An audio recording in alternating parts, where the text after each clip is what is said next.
Hey guys, before the tutorial starts, I'd just like to say that was my first ever commentary. I'm not too great. I'm gonna try to improve on my commentating skills, so leave nice comments. Don't say, oh, you suck at commentating, but I'll try to get better, and yeah, enjoy the first tutorial of, I don't know, maybe a series will start. See you guys. Hey guys, Quit here, and today I'm gonna be doing a tutorial, basically just showing basics of how to use just basic tools in Photoshop and stuff like that, just for a starting designer. So remember, these tips are like really simple, so if you already know a little bit around Photoshop, you probably shouldn't watch this video. This is for people who are literally just beginning. And I think these are like things that I think that when I was first starting out would have helped me a lot, instead I just kind of figured it out with different tutorials and just kind of learning and stuff. So first thing that you should know basically is I have this picture in the background, and that's how to change the picture. So you go to image in the corner, like change the color of the picture. So you go to image, adjustments, and you go to hue and saturation.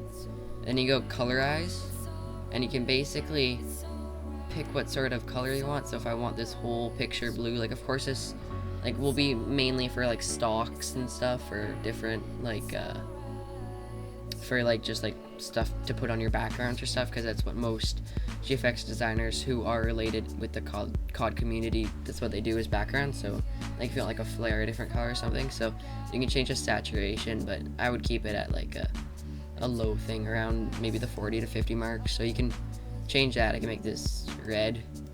So there, then you have it red, and you can just, if you don't like it, just press Control Z or go to edit step backwards, but I'll do that.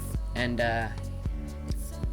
okay, so that's the first thing. And second, for mainly for stocks and stuff, I'm just using this picture just as an example. That's how to change how big it is and stuff. So you go to either transform and go to scale, or then there's rotate, skew, distort, perspective, and warp, or you can just do free transform, and basically you can make it however kind of big you want.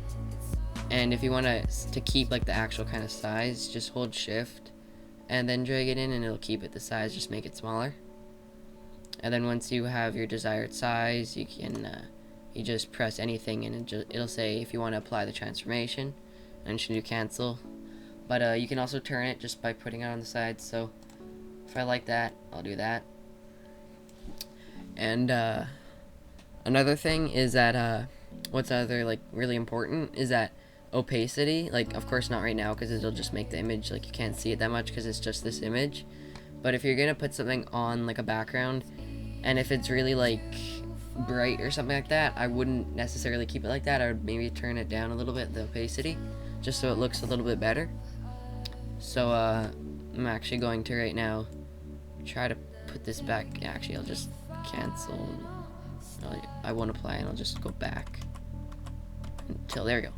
And another thing, which I can't stress how important this is in making backgrounds, anything really, is color correction. No matter what sort of color correction you have, as long as you have something, I have this guy's CC pack on right now, because I have some color corrections that I'm in the middle of making, but let's just wait for this to...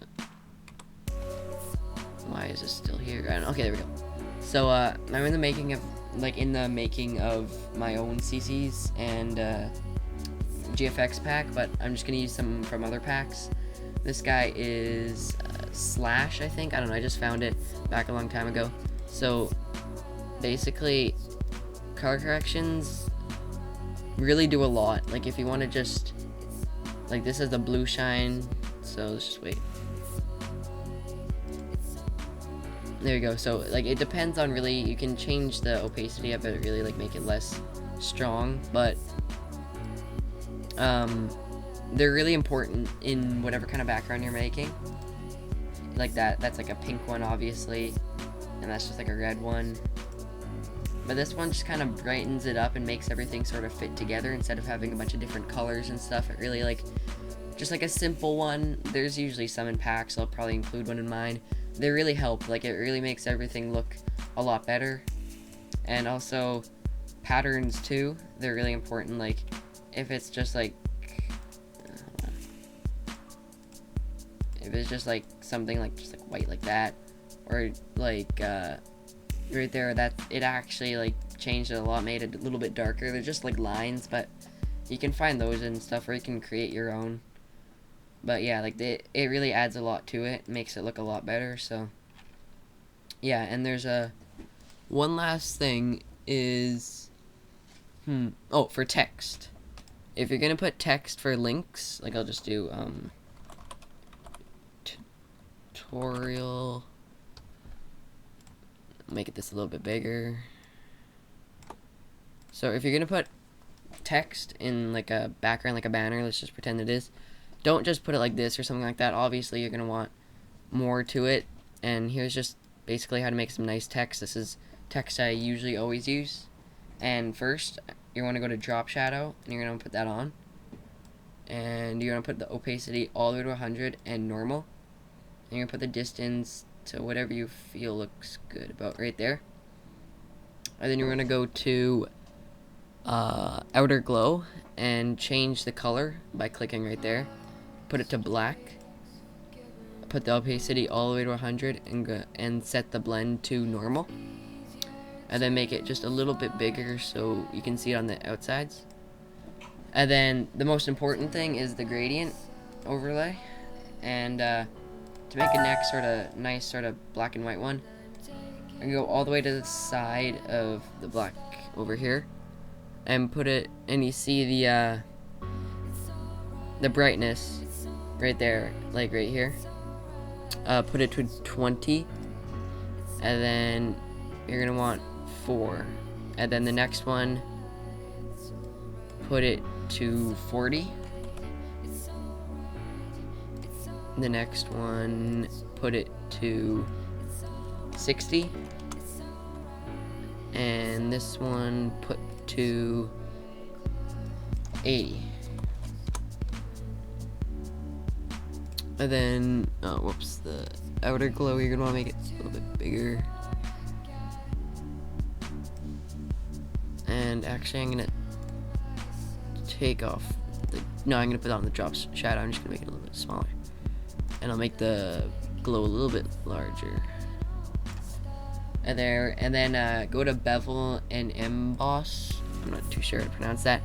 And you see right here where it says use global light, just check that off and make this size a little bit smaller and soften it a little bit. And you can see if you check it off and on, it makes a little bit of a difference, just makes it look a little bit nicer. So looks pretty good, I think. And put on that, and then okay, so it looks pretty good. And then if you ever want to change text without like redoing it, you can just click on it like that. You can change whatever you want, like the font or the size. So I can just come here and I can just change the font to something different.